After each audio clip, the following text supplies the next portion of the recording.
Welcome to Speak English Now podcast with your host, Georgiana, the podcast that will help you to speak English fluently with no grammar and no textbooks. Hi everybody, I'm Georgiana, your English teacher and founder of SpeakEnglishPodcast.com. My mission is to help you to speak English fluently. Today in this episode, we're going to continue to see some bad strategies that I don't recommend in conversations. Next, you will practice some grammar in an intuitive way with a point of view lesson. Okay, first of all, thank you very much for listening to this podcast. Many of you send me messages explaining that my lessons help you a great deal. Thank you for following me. If you want to help me make the podcast even more popular, please write a review or share the podcast on social media. On iTunes, you can tap to rate in order to rate the podcast and give it 10 stars. I'm kidding. The maximum rate is 5 stars. Also, take a minute and write an honest review. Okay, let's start. If you remember last week, we saw some unwise ways to interact in a conversation. Today, we're going to continue with more things you shouldn't say or do when you have a conversation in English. This is what we saw in the previous episode. Talking about the weather. Not listening to the other person. Talking too fast, too softly, not articulating well, or not pausing. Talking about negative things. Talking about boring things. And my favorite, messing up. Remember I told you how easy it is to mess up? That's why we always have to be careful. If you didn't listen to the previous episode, I suggest you do it along with this one. Cool! Let's look at some more bad strategies. This way, you can avoid having uncomfortable conversations in the future. For instance, interrupt others. Interrupting someone always has its risks, especially in more formal settings or with people we don't know. I don't like being interrupted at all, especially since I can lose track of what I'm saying. This means that sometimes I don't remember exactly what I was going to say. Of course, the worst thing is when they interrupt you to change the subject. Sometimes you just want to finish what you want to say, but they won't let you. Imagine you're telling a joke and someone interrupts you. That completely ruins the moment. Okay, let's move on to the next one. Always wanting to be right. It's a classic. We always want to be right, even with strangers. We always know best. However, it's better to be diplomatic and not try to impose on others. Sometimes someone says something we know it's not true. We have to evaluate whether it's worth correcting that person or simply expressing our disagreement.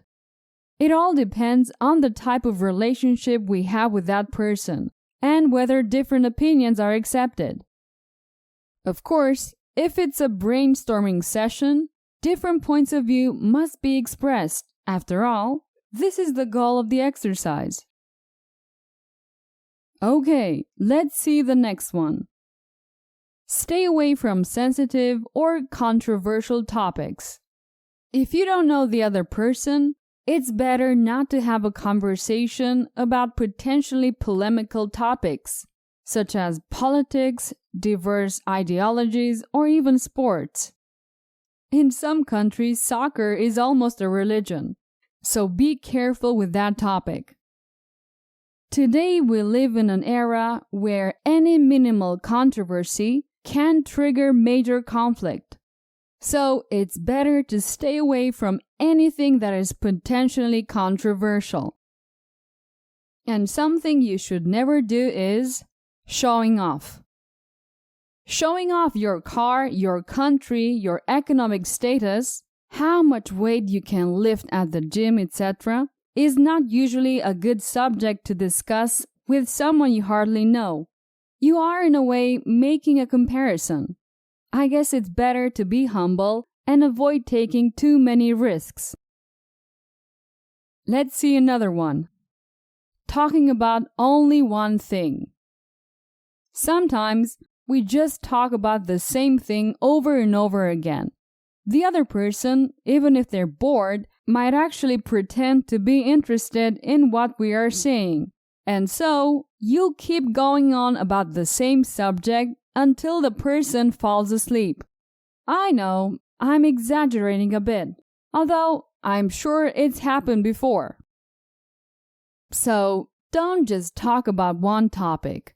Try changing the subject every now and then, just in case. Let's look at the next one.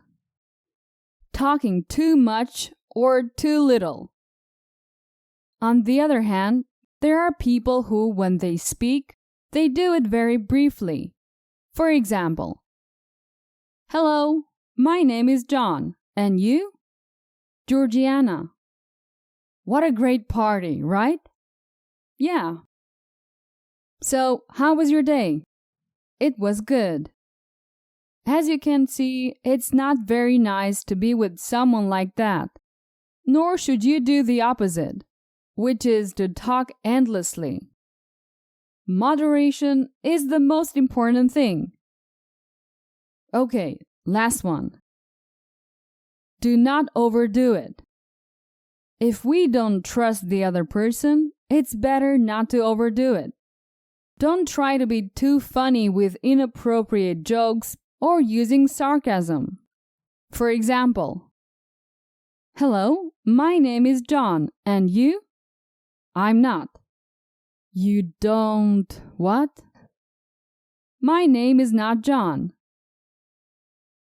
Well, now we know a little bit more about what to avoid in conversations. Most of these things, I think, are common sense. Okay, let's continue with a point of view story. By the way, on my website, you can get the text of this episode and much more. Visit speakenglishpodcast.com. Okay, now let's move on to the point of view lesson. This will allow you to practice grammar intuitively and without memorizing anything. I'm going to tell you the same story twice, but change some grammar the second time. In this way, you will be able to observe how a given grammatical aspect changes. This is a technique that I use intensively in my courses. You just have to listen and enjoy. Let's start. First, I'll tell the story in the first person in the past tense. My refrigerator broke and I needed a new one, so I thought I'd go to the nearest appliance store. I was a little nervous because I didn't want the food to spoil. I drove my car to the place and parked nearby. I entered the store quickly and saw someone I assumed was an employee. I didn't know what refrigerator to buy, so I asked him about the models on display there. The employee told me that he didn't know much about refrigerators and therefore couldn't help me. I was angry because I thought the store had terrible service. How could a shop assistant not be able to give me advice? A customer had to be able to ask about the differences between the models they were selling. However, something happened. I realized that the so-called shop assistant didn't work there. He was simply a customer, like me. Given the situation I was in, I was very embarrassed. Since then, I try not to assume anything. If a shop assistant asks me if I need help, I ask him if he's a customer, and they always look surprised. Now the same story in the second person in the past tense. Your refrigerator broke and you needed a new one, so you thought you'd go to the nearest appliance store. You were a little nervous because you didn't want the food to spoil. You drove your car to the place and parked nearby. You rushed into the store and saw someone you assumed was a shop assistant. Since you didn't know which refrigerator to buy, you asked him about the models on display there. The employee answered that he didn't know much about refrigerators and therefore could not help you. You got angry because you thought the store had lousy service. How could a shop assistant not be able to give you advice? A customer had to be able to ask questions about the differences between the models they were selling. However, something happened. You realized that this so-called shop assistant didn't work there. He was simply a customer like you. Given the situation you've experienced, you were very embarrassed. Since then, you try not to make assumptions. And if a shop assistant asks you if you need help, you ask him if he's a customer. I don't know why they always look surprised. Perfect. It's the end of this point of view lesson. Have you seen the power of the point of view technique? We have checked a lot of grammar by merely using the same story. It's very easy to compare the different structures because you compare them in parallel. Let me ask you something. Is my podcast helping you with your English? Though the podcast is a useful resource, because of time limitations, I can hardly develop these lessons, although they allow you to try out my method. But if you're serious about learning English, I recommend my premium English courses.